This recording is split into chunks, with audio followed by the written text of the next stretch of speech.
financial system, and almost nobody is talking about it. Unless you've been here on this channel, and we've covered it lots of times, it's the reverse carry trade.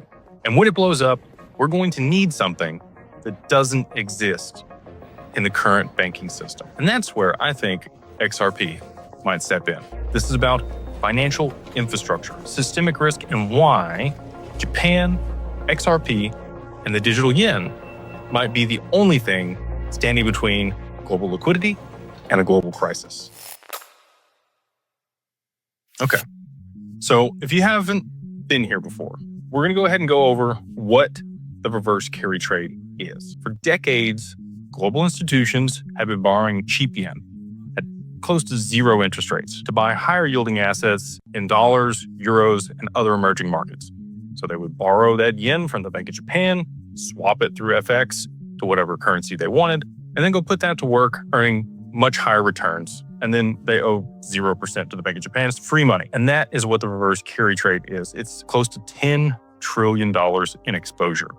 When rates shift or FX volatility spikes, these positions are going to unwind fast.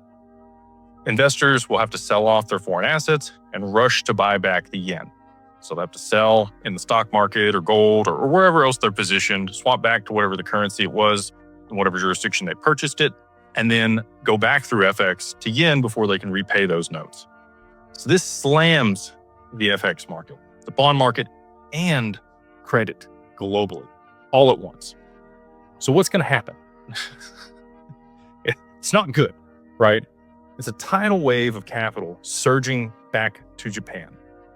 Dollars, euros, and all of the other currencies that people are selling off to swap for the yen crash, and the yen will explode higher. Demand for the yen will be excessive. So US treasuries, they're going to be dumped. Yields are going to spike, and bond markets will break. Global liquidity will evaporate, just like in March of 2020, but much, much worse. The Bank of Japan will have two options. They can either let the yen appreciate and kill their exports, or they can defend the bond market and risk hyperinflation because they're going to have to print a bunch of yen in order to buy those bonds.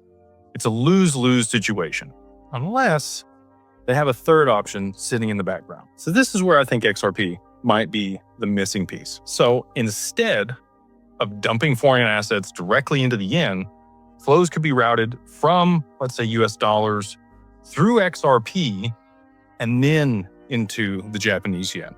XRP would serve as a liquidity buffer, routing flows around the FX bottlenecks, settles in 3 seconds, doesn't require correspondent banking, and it could scale globally if price and infrastructure allow it. So let's get into what would actually need to take place for this to happen. You got SBI and the Bank of Japan.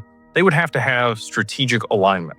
And we know SBI is Japan's largest and most aggressive fintech institution, and they own part of Ripple.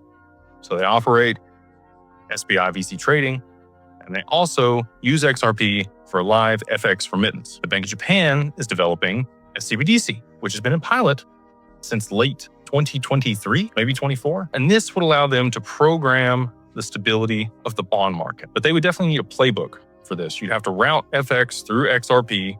You'd have to be able to issue or go live with that digital yen. You'd have to offer yield or rewards for people holding the bonds.